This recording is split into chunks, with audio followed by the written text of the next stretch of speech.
Lululo na. Wala ika-affiliate. Sige. Okay. So, ang first question of tita is, what one challenge in teaching have you encountered? What one challenge? If we say challenge, so in the Department of Education, it's not only one challenge that we encountered every year, every day, but a lot of problems, challenges that we can. But one of the main problem that we always had in the Department of Education is the dropout problem of students.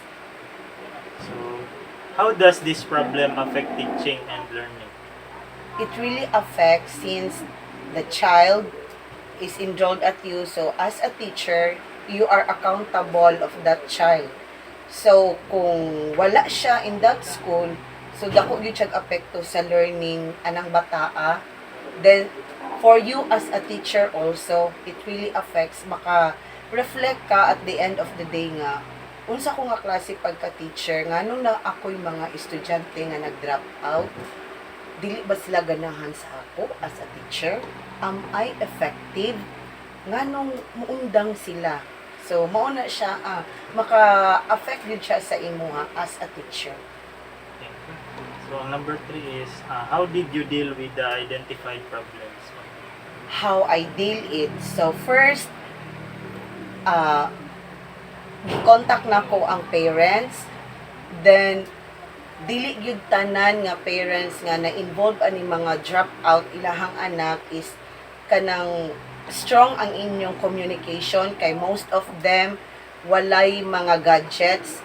So mag-trace ka, mura kang contact tracer, i-trace nimo kisa may mga silingan ani mga bataan ni taga-asa magyud ni sila ngano usag yung problema ana. So mao na mamanguan mahimo kang marites in the same way, magmarites ka kinsa nakailaan ni kuan nimo ang kuan sa bata kasi nani siya igsuon na imong subayon dito sa grade level huy naunsa na imong manghod na ka mo to kay wala kay proper communication sa parent tungod kay wala pay gadget, then ang parents ko dili nagaanha og school. So ang pinakakuan na imong buhaton is nga akong gibuhat was nagkanda ko og home visitation. Nag home visit ko, gitan-aw na ko og unsa gyud ang sitwasyon para pod maistorya nako ang ginikanan gyud nga face to face o heart to heart ang amo pagka-istorya to solve the problem. So, mo na ang kanang strategy nga imong nakita nga kanang makasolve ato nga problem. Oh, one of the strategies nga akong gigamit nga nag-home visit ko para makita gyud nako ang unsa gyud ang sitwasyon sa bata nganong ilaha mang ipa-drop out nganong ingon dali ra man ingnon sa ginikanan nga ay paundang na nako ma'am. Pero wala sila kabalo. For us as teacher, bugat kay sakit kay na siya nga rason na ay ipaundang na ako akong anak ma'am. For what reason nga sayang ang tuig. Sayang ang panahon kay ikaw maestra kung pwede lang walay mo untay drop out sa imong klase, unta walay ka na mabagsak sa imong klase kay sayang ang panahon sa bata.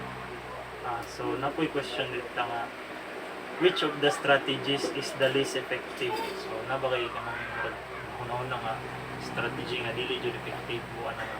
Ang less effective kana gani magpadala ka og letter, nagtuo ka nga naabot sa ginikanan. Ang letter. Ang letter nga imong gipadala kay namalihog lang ka gi-hand carry na. Or all of the sudden tingala ka 1 week na lang man wala man gyud naanhi nga ginikanan niya. Wala man kay kanang wala kay contact number niya kay wala siya cellphone, wala pud siya Facebook, wala siya messenger, moingon lang nga nakikuan lang sa silingan ana-ana gani. So mo to siya so nagkuan ka padala kag letter sa ginikanan kay kung unsa ni ana unya wala day na expect ka so dili siya ingon nga kanang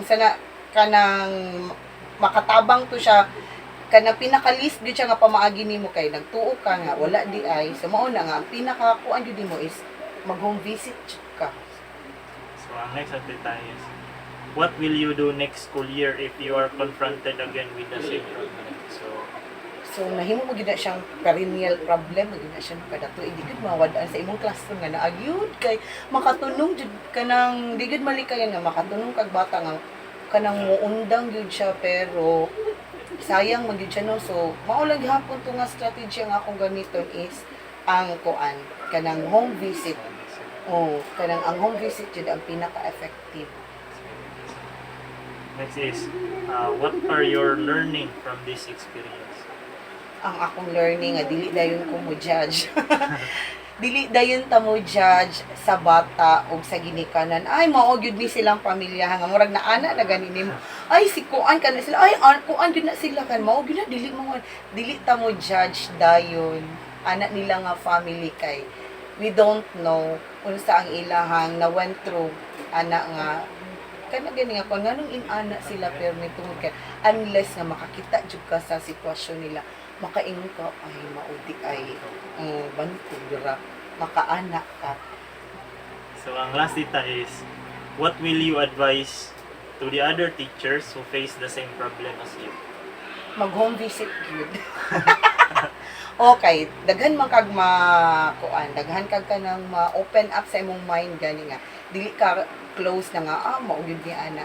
Once na mag home visit ka makita nimo dito unsa ilahang klase nga pamilya, unsa ang iyahang environment, unsa ang iyang ginikanan, unsa iyang mga igsuon, ang silingan nganong ang bata mo drop out gud siya na ay mga daghang factors gid ay nganong ang bata muundang niya napod untay bata nga gusto mo human ug mopaday eskwela pero si ginikanan ang moingon nga ay paundang na nako pero ang bata ug imong kanang sekreto og istorya na mo muundang si mama mang good mom or si papa mang good mom kay wala na daw mi kwarta so ana gani ang kuan napay kanang family problem nga broken family sila nga si mama nagbulag si papa mo ni ano Gana din.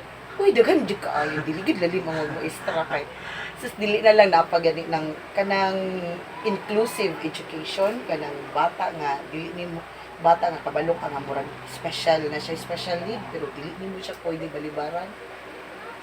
Oh, lisod kaayo daghan. Lesson yun na muna tita ba? Wag ko lang yun. Kan kay ka na inclusive education grabe ka daghan. Sige tita, salamat kayo. Ay, naku malagid ni. Sa morat to. Mura to. Walay pala. Thank you.